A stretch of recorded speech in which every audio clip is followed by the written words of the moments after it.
Benvidos á Corte do Director. Hoxe imos a falar de por que non paramos dunha puta vez xa co puto Galicia Noir. Joder.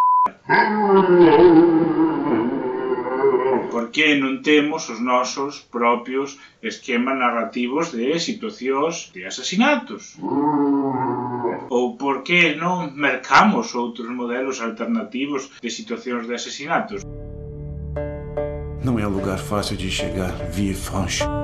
Hai series sobre asesinatos na televisión que non seguen o puto esquema de un investigador externo ou unha persona que non é do pueblo, que chega a un pueblo que é todo moi oscurántico, todo moi turbio, no que hai droga, porque sempre hai droga, no que hai xente moi cerrada. Ojalá te hubieras despertado en otra aldea. E que pouco a pouco vai descubrindo cousas moito máis turbias. Aparece un cacique. María Barrera, animador de Villanueva de Orden. A ver se temos un pouco de educación. Carallo. Porque sempre hai un cacique ou un alcalde moi malo que representa o cacique ou algo similar e despois de chantarte 10 capítulos descubres que hai un giro de guión inesperado que nos leva a outra chorrada igual de grande. Si mira que te mato, dixen, por que me vas a matar a mí? Porque nos acaban vendendo o modelo yankee de asasino en serie ou de asasino rebuscado.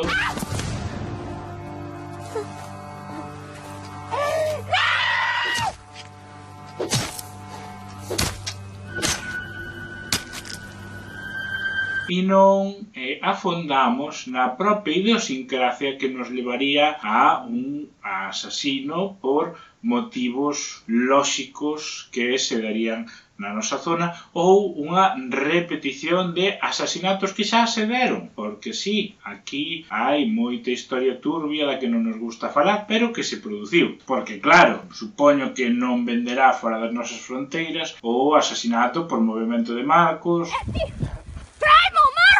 por cortar uns árboles que non son teus, familias enfrontadas nunhas festas patronais ou cousas similares. Non me importaba matarlo. Naquel momento dáballe a matar. Parece que non venden igual que algo super enrevesado nunha trama oscurántica nun pobo cheo de droga e caciques. Non me andes mal no cebolo, che digo. Bueno, vai a tomar polo... Porque, como comentaba un tuiteiro que manterei no anonimato, por que non mercamos os dereitos de autor de Crime no Paraíso? Unha serie onde un tipo se vai a vivir a unhas islas porque lle deron destino aló e a súa idiosincrasia inglesa choca coa súa nova zona de vida. E nesa illa empeza a morrer xente asesinata pois cada capítulo e o tipo, como é moi listo, pese a non coñecer as costumes e as formas de vivir da zona, acaba dando con quen é o asesino e por qué. Sé quién fue el asesino. Y usted también, sargento Thompson. Pois eu creo que se podría coller ese estilo narrativo e coller a un señor garda civil que saca unha plaza en Galicia e que o ubican, eu que sei, para que se parezca un pouco o formato tamén que existe de Crime en e meta aí a sociedade francesa que quere promover o turismo nela, pois neste caso, pois o Guardia Civil teria que atender a diferentes asesinatos en diferentes zonas de Galicia por diferentes motivos. E non sei, trouxe unha serie de ideas como pilotos, como episodios piloto que a Televisión de Galicia si quere pode tomar gratuitamente e elaborar en profundidade, que eu vería ese produto de boa gana. Un asasinato na Panorama. Ou na París de Noia.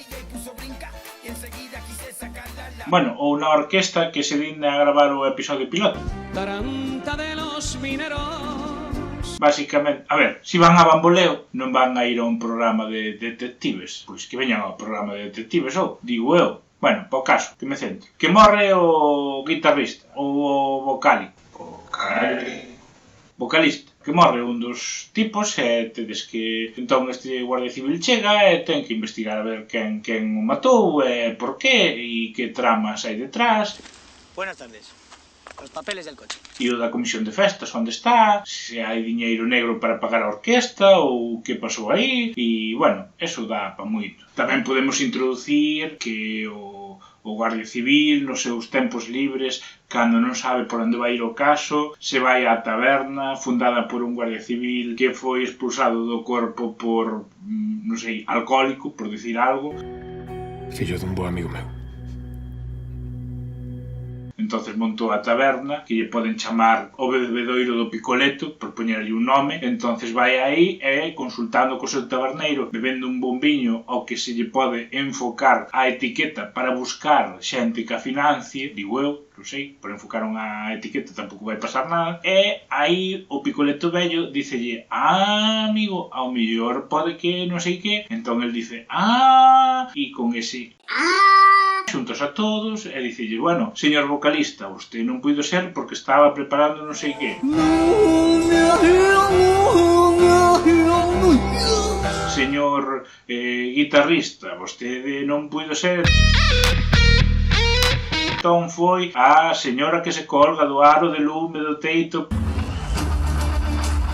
porque nese momento non estaba colgada do aro de lume, pero ningún dos do ensaio estaba mirando por o aro de lume, ou algo así. Tamén pode ser o crime pasional no que morre unha muller que estaba a decidir entre un rapaz que é cooperativista nunha empresa de vacas que producen carne ecolóxica e outro rapaz que é o empresario canteiro do pueblo e teñen intereses contrapostos.